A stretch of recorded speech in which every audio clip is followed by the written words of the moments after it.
players around the league are really putting their Don Draper to work, putting pitches together, entering virtual boardrooms to present their case for why Julio Jones should pick their team or why they need to acquire the services of the elite tight end. Not that it's necessarily up to Julio Jones, but there's been some guys like Jalen Ramsey and the like doing that. So virtually grab the head of the quarterback who you think needs and should try to recruit Julio Jones, Frakes. Sean, that game will be a Fox premiere game, by the way, and it will be Aaron Andrews on the sideline, unless Rodgers is on the Broncos, and then they'll probably rip up the whole schedule and try to figure something else out.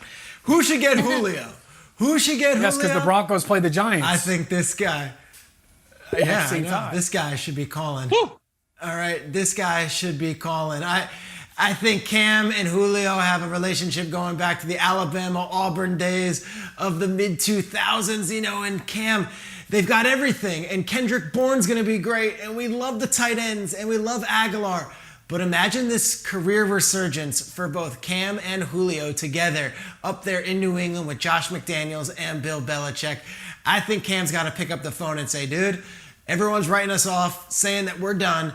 Let's get after it, and let's show them that they are wrong. Cam Newton has more power and juice than we think with players. They love him. They still remember when he was the top dog in this game. Cam, let's go. Let's put on that recruiting hat, and let's get him up there to Foxborough. QB or not QB? So I shall play the role in this scenario as Carson Wentz. Hello, Carson. How you doing? Carson Wentz needs to go after Julio Jones in this manner. He landed in the one spot that most people I talked to around the league said is the only place that he can turn his career back around to the former MVP candidate we saw in the past. He has Frank Reich. He has a great offensive line. He has two very good running backs in Marlon Mack and Jonathan Taylor. He has T.Y. Hilton, but he's kind of slipped a little bit the last couple of years. They ranked 26th in touchdowns by wide receivers a year ago with just 11. How about you bring Julio Jones opposite of T.Y. Hilton? I think that brings T.Y. back up a little bit. And Julio, what do you want? Oh, you want to be the missing piece of a team that has Super Bowl aspirations? This team went 11-5 a year ago. You want to be that missing piece? Be that guy, be that mentor to some young receivers that are also on this roster in a division, Sean, also that features the Jaguars and the Texans. You have a very good shot of postseason play if you come and join us in Indianapolis.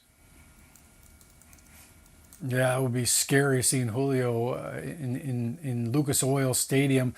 All right, listen, we talked a lot about Matt Stafford and how he came out smelling like roses with this trade, but how about the other quarterback? How about Jared Goff?